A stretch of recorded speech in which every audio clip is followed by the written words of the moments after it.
वजीर की जान पर बनी हुई थी। फकीर बात ही नहीं सुन रहा था। आखिर तवील मिन्नत समाजत के बाद फकीर ने सर उठाया। हाँ बोल, क्या कहना है? वजीर ने हाथ जोड़े और बताना शुरू किया। 1 महीना पहले हमारे बादशाह सलामत ने अचानक दरबार में एक सवाल उछाला कि कामयाब किरदार के लिए तरबियत ज़्यादा कारआमद है या माहौल। मेरे एक हम मनसब वजीर ने झट कहा कि आलीजा, तरबियत। जबकि मैंने उजलत में कहा, जनाब माहौल तरबियत पर फौकियत रखता है। बादशाह सलामत ने हमारी तरफ रऊनत से देखा और फरमाया, तुम दोनों को अपना अपना जवाब अमली तौर पर साबित करना होगा। जो साबित ना कर सका उसका सर कलम कर दिया जाएगा और इसके लिए हमें 1 माह की मोहलत दी गई। हम दोनों अपने जवाब की अमली ताबीर तलाशने में लग गए। मैं सोच सोच के पागल होने के करीब था, मगर कुछ समझ में नहीं आ रहा था कि 24वें दिन अचानक मेरे हम मनसब वजीर ने मेरी मौत के परवाने पर दस्तखत करते हुए दरबार में अपने जवाब को अमली तौर पर साबित करने की इजाज़त चाही। इजाज़त मिलने पर उसने दरबार में खड़े होकर ताली बजाई। ताली बजने के साथ ही एक ऐसा मंजर सामने आया कि बादशाह समेत तमाम अहले दरबार की सांसें सीने में अटक गईं। दरबार के एक दरवाजे से 10 बिल्लियां मुंह में प्लेटें लिए, जिनमें जलती हुई मोमबत्तियां थीं, एक कतार में खरामा खरामा चलती दरबार के दूसरे दरवाजे से निकल गईं। ना प्लेटें गिरीं और ना ही मोमबत्तियां बुझीं। दरबार तारीफ और तौसीफ के नारों से गूंज उठा। मेरे हम मनसब ने बादशाह की तरफ देखा और बोला, हजूर, ये है तरबियत।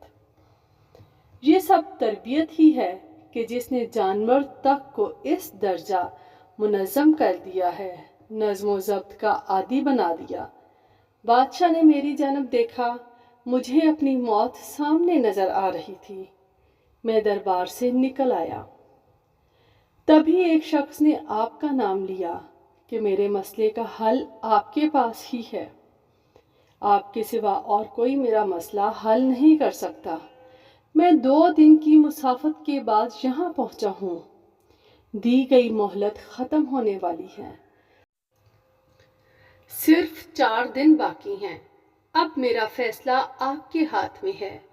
फकीर ने सर झुकाया और आहिस्ता से बोला, वापस जाओ और बादशाह से कहो कि 30वें दिन तुम भरे दरबार में माहौल की अफादियत साबित करोगे।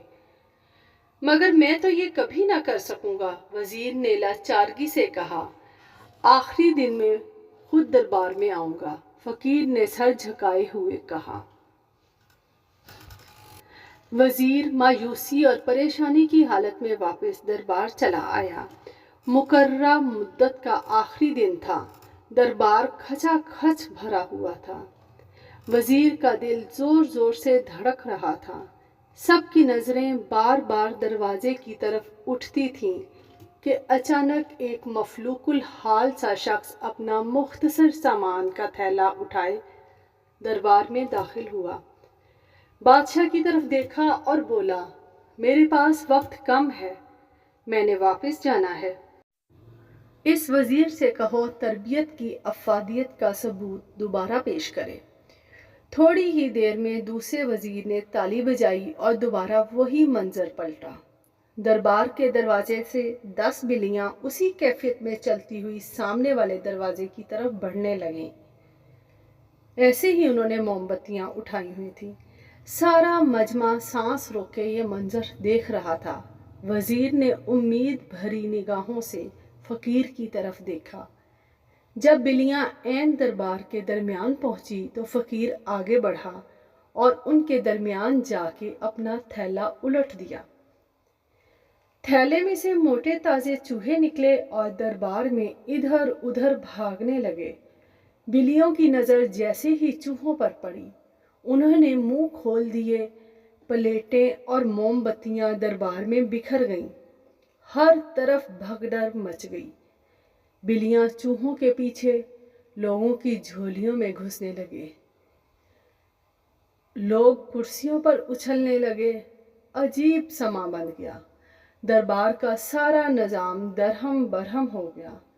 فقیر نے بادشاہ کی طرف دیکھا، بولا، آپ کسی جنس کی جیسی بھی اچھی تربیت کر لیں، اگر اس کے ساتھ اسے اچھا ماحول فراہم نہیں کریں گے، تربیت کہیں نہ کہیں اپنا اثر کھو دے گی۔ کامیاب کردار کے لیے تربیت کے ساتھ ساتھ بہتر ماحول بے حد ضروری ہے۔ اس سے پہلے کہ بادشاہ اسے روکتا، فقیر دربار کے دروازے سے نکل گیا تھا۔ ہمارے ہاں تربیت کی ساری ذمہ داری استاد پر ڈال دی جاتی ہے۔ گھروں کا کیا ماحول ہے، اس طرف کوئی توجہ ہی نہیں دی جاتی۔